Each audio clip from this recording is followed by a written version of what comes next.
Hello my friends, मैं आपके लिए लेकर आई हूँ हमारी my cruel husband season 2 episode 3। पिछले एपिसोड में लाइक और कमेंट्स करने के लिए आपको थैंक यू।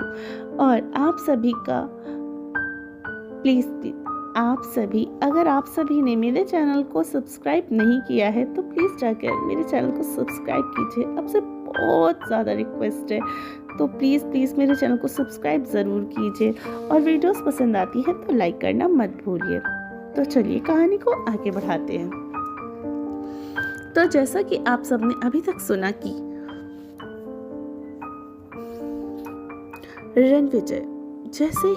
रणविजय ने आराध्या से कहा, तुम अभी से आज से ही आराध्या शर्मा नहीं, आराध्या रणविजय शेखावत हो। आराध्या शेखावत, अंडरस्टैंड? ये सुनते ही आराध्या बोली, बिल्कुल नहीं, कतई नहीं। अपनी गर्दन ना में हिलाते हुए कहा, नहीं नहीं नहीं नहीं हो सकता। मैं आराध्या शर्मा हूँ, मैं आराध्या शेखावत नहीं, कभी नहीं हो सकता ये। तभी रणविजय ने मुस्कुराते हुए उससे कहा, पता नहीं, लगता है तुमने बादाम नहीं खाए, तुम्हारी याददाश्त बहुत कमजोर है। चलो कोई बात नहीं, मैं तुम्हें याद दिला देता हूँ तुम्हें, और प्रॉमिस तुम्हें भूलने भी नहीं दूंगा। अभी कुछ घंटे में ही नहीं हुए हमारी शादी को और तुम अभी से भूल गई। ये तो गलत बात है ना माय डियर वाइफी। ऐसा कहकर वह वहां से जाने लगा और तभी उसने पलटकर कहा, याद रखो अच्छे से, शादी को हमारी आज ही हुई है। देखो तुमने लाल जोड़ा पहन रखा है, मैंने शेरवानी पहन रखी है, शादी के कपड़े हैं हमारे और हम यहाँ शादी करके ही आए हैं। तुम अपने ससुराल में हो, याद आया ना? हाँ मिसेस शेखावत। शादी? कैसी शादी? झूठी शादी, धोखे से की शादी, जबरदस्ती की शादी। शादी के नाम का मतलब भी जानते हैं आप क्या? हाँ, आप शादी दो लोगों की खुशी से, अपनी मर्जी से जुड़ा एक प्यार का बंधन होता है। ये खूबसूरत सा ख्वाब एहसास जब दो लोग रस्में कस्में वादे निभाते हैं, एक दूसरे के हो जाते हैं और हमेशा हमेशा के लिए उनकी रूह, उनकी आत्मा एक दूसरे की हो जाती है। आप तो शादी सिर्फ मजाक लगती है। आपने जो शादी की है वो शादी नहीं, बर्बादी है। आपने बहुत गलत किया है, फरेब किया है, मेरे साथ धोखा किया है। और हाँ, जो मेरे लिए किसी भी बुरे ख्वाब से कम नहीं। मैंने सीखा है, बुरे ख्वाब, बुरे लोगों से दूर रहो। आराध्या शर्मा बुरे ख्वाबों और बुरे सपनों से हमेशा से दूर रहती है, उन्हें कभी याद नहीं रखती। रणविजय शेखावत। आराध्या बोल ही रही थी कि तभी रणविजय ने अपनी हाथों को आगे बढ़ाते हुए आराध्या की कमर में अपने हाथों को फंसाया और उसे अपने करीब खींच लिया और अपने हाथों से आराध्या के बालों को अपनी मुट्ठी में पकड़कर उसका चेहरा अपने पास करते हुए बोला, अब तुम्हें कुछ और याद ही नहीं रहेगा। बुरा ख्वाब और बुरे ये रणविजय शेखावत तुम्हारे जहां में हर पल सवार रहेगा। तुम्हारी हर नस में, रग रग में सिर्फ मैं रहूँगा। चाह कर भी तुम नहीं भूल सकती हो ना मुझे, ना हमारी हुई इस शादी को, चाहे जैसे भी हुई हो। और हाँ, जब लड़की की मांग में सिंदूर किसी के नाम का लग जाता है और गले में मंगलसूत्र डल जाता है तो वह उस शख्स की और उसका सरनेम उस लड़की के साथ जुड़ जाता है। यही होता है ना शादी के बाद अब तुम सिर्फ और सिर्फ मेरी हो। मैं तुम्हारे साथ में हूँ, तुम्हारा पति हूँ। तुम मेरी मिसेस शेखावत, मेरी पत्नी, इसका सबूत है तुम्हारे पड़े में ये मंगलसूत्र और मांग में भरा ये सिंदूर, जो दोनों मेरे नाम के हैं। समझी मिसेस आराध्या शेखावत? आराध्या रणविजय से दूर होने के लिए तड़प रही थी, अपने बाल छुड़ाने की कोशिश कर रही थी, पर रणविजय के हाथों की पकड़ इतनी मजबूत थी कि उसके बाल भी उसने कस के पकड़ रखे थे। वह कसमसाती रह जाएगी पर अपने बाल नहीं छुड़ा पाएगी। तभी रणविजय उसके बालों को छोड़कर उसकी गर्दन पर हाथ रखकर आराध्या को अपने और करीब कर लेता है। आराध्या अपनी आंखों को कस के भींच लेती है। छोड़िए मुझे, मुझे मेरे नाम से और मुझसे दूर रहिए। मुझसे छूट नहीं पाओगी तुम आराध्या शेखावत। अब तुम्हारे ख्वाबों में भी मैं रहूँगा और तुम्हारे ख्यालों में भी।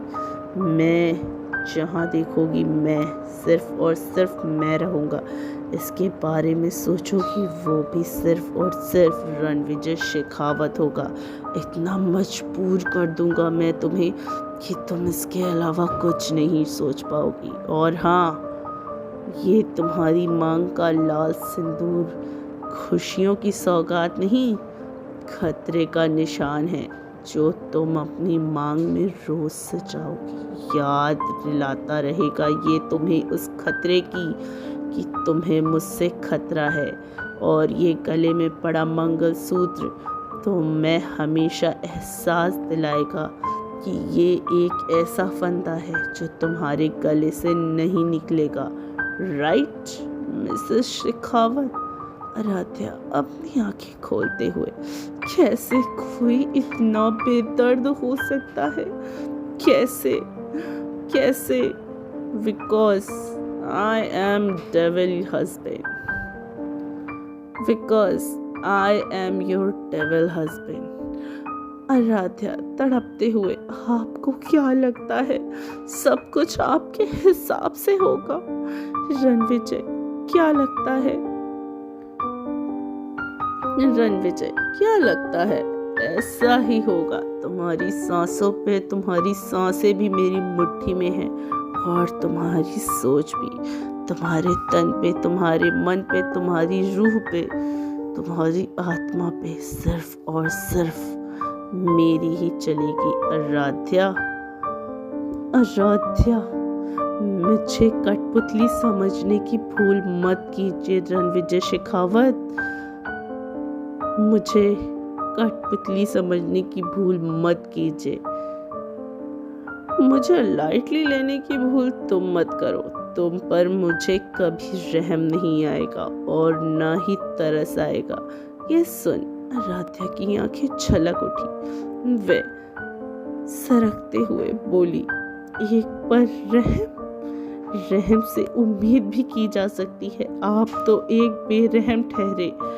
रणविजय ने मुस्कुराते हुए, right my dear wifey, enjoy your new journey with me. ये सुनकर शायद ये सुना है कि शादी के बाद लोगों को खुशियां नसीब होती है, पर तुम वह बदनसीब हो जिससे मैं खैर रात में भी खुशियां ना दूं। ये सुनकर आराध्या ने गुस्से में रणविजय के मुंह पे थूक दिया। थू, खुशियां तो दूर की बात है, मैं आपसे भीख में भी ना मांगू। आराध्या की इस हरकत पर रणविजय उस पर बहुत ज्यादा गुस्सा आ गया। उसने आराध्या को जोर से जमीन पर धकेल दिया। आराध्या थाम से जमीन पर गिरी। आराध्या की इस हरकत से रणविजय को बहुत ज्यादा गुस्सा दिला दिया था। उसने आराध्या को जोर से जमीन पर धकेल दिया, जिससे आराध्या जमीन पर जा गिरी थी। रणविजय आराध्या की ओर उंगली करते हुए कहा, तुम्हारी यही औकात है ब्लडी गर्ल। और इस वक्त खुद से ही आग उगी और इस वक्त खुद से ही आग में जलते हुए उसने तलमलाते हुए वह घर के अंदर चला गया। आराध्या जमीन पर पड़ी हुई और उसकी चूड़ियां टूटकर उसकी कलाई में चुभ गई थी। उसे काफ़ी चोट आ गई थी और उसे ज़्यादा चोट लगने की वजह से उसे और भी ज़्यादा दर्द होने लगा। वह वहीं ज़मीन पर पड़ी रोते हुए सिसकियां भर रही थी, क्योंकि बाहरी चोट से ज़्यादा दर्द उसे अपनी अंदरूनी चोट से हो रहा था, जो रणविजय और उसके कहे एक एक लफ्ज उसे दे रहे। दिल पूरी तरीके से छल्ली हो चुका था। रणविजय की बेदर्दी ने रणविजय तेजी से चढ़ता हुआ अंदर चला आया। अचानक उसके कदम हॉल के बीचों बीच रुक गए। उसने अपने दाएं की ओर गर्दन उठाकर देखा तो उसकी नज़र नीचे के सामने वाले रूम पर डली, जिसके दरवाजे के बीच एक स्तर की उम्र का एक बुजुर्ग खड़ा हुआ था, जिसने सफ़ेद रंग का धोती कुर्ता पहन रखा था। उसकी आंखों में चश्मे लगा हुआ था, उसके बाल सफ़ेद थे तथा उसने अपने हाथों में एक छड़ी पकड़ रखी थी। रणविजय ने उसकी ओर देखा तो रणविजय को देखकर वह अपने कमरे में वापस चले गए। उनकी छड़ी की आवाज़ रणविजय को बाहर तक सुनाई पड़ रही थी। रणविजय कुछ देर तक उस कमरे के बाहर खड़ा रहा, जब तक उसे छड़ी की आवाज़ आना बंद नहीं हुई। उसके बाद उसे कमरे की लाइट भी बंद हो गई। वह वहाँ से तुरंत सीढ़ियों से चढ़ता हुआ अपने कमरे में जा पहुँचा। हाथ से उसने ज़ोर से धक्का देकर रूम का डोर खोला। रूम के मध्यम लाइट में चल रही रणविजय ने तुरंत अपनी शेरवानी को उतारा और ज़मीन पर फेंककर सीधा वॉशरूम में चला गया। दीवार पर अपने दोनों हाथों को हथेलियों को कस के दीवार पर मारते हुए सर को नीचे झुकाकर शावर ऑन करके रणविजय खड़ा हो गया। कुछ देर के बाद शावर लेकर वह ब्लैक लोअर टी शर्ट पहनते हुए रणविजय अपने बाथरूम से बाहर निकलकर आया और उसने अपने बालों से टपक रहे पानी को और उसे मध्य लाइट के बीच अपनी आंखों को बेहद सर्द और गुस्से में दिखाई पड़ रही थी। कभी वह अपनी आंखों को बड़ा करता तो कभी अपनी बाहों को सिकोड़ता।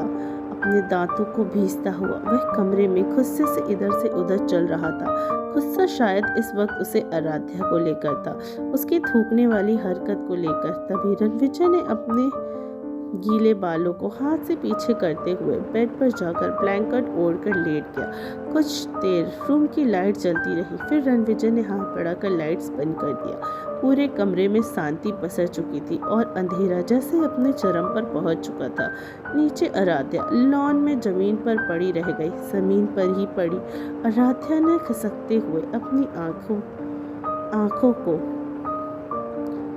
आंखों से निकल रहे आंसू को पोंछने की कोशिश करी। उसने रणविजय की घर की तरफ देखा और मन में बोली, क्यों किया? इसका जवाब नहीं देंगे, ये नहीं बताएंगे कुछ भी। मेरे लिए जानना जरूरी नहीं है, उनके लिए थोड़ी।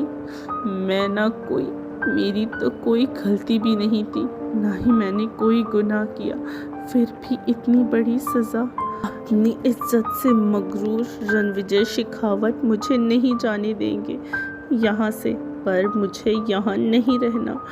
जिसके पल भर साथ रहने पर घुटन महसूस हो, जिसके पास होने से मुझे घिन आती हो, मुझे उसके साथ इस घर में नहीं रहना, अपनी उस खुशी के लिए भी नहीं रहना।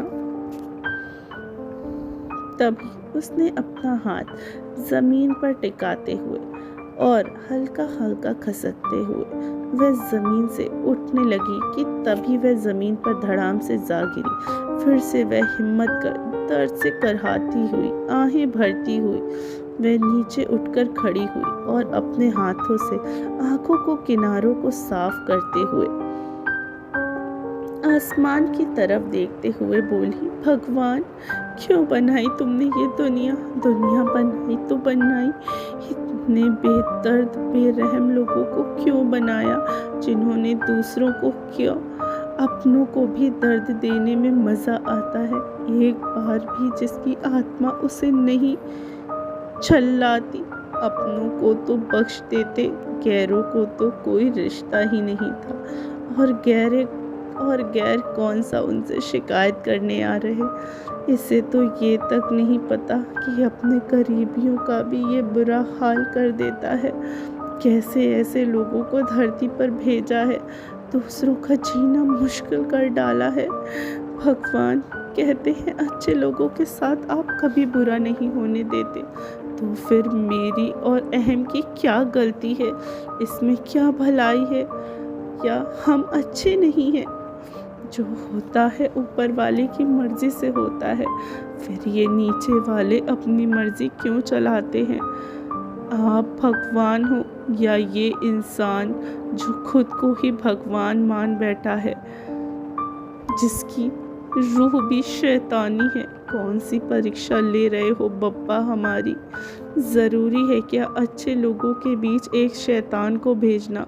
तो कमाल है आपकी बनाई दुनिया में। ऐसे घटिया लोग चैन से और सुखी जीवन जी रहे हैं और औरों का सब कुछ, चैन सुख जिंदगी सब कुछ छीन रहे हैं। तभी आराध्या ने एक ही झटके में हाथों से अपने गले में पड़े मंगलसूत्र को कस के खींच के निकाल के फेंक दिया और कहा, अब मैं ये फंदा नहीं पहनूंगी, नहीं चाहिए। कहते हुए उसने अपने दोनों हाथों से अपने मांग के सिंदूर को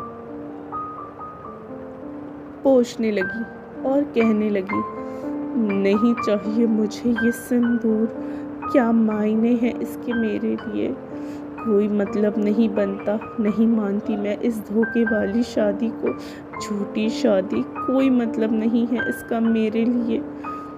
रणविजय शेखावत इसी वक्त और आज इसी वक्त मैं यहाँ से जा रही हूँ। उसने अपना भारी सा लहंगा संभालते हुए आराध्या गेट की तरफ भाग गई कि तभी।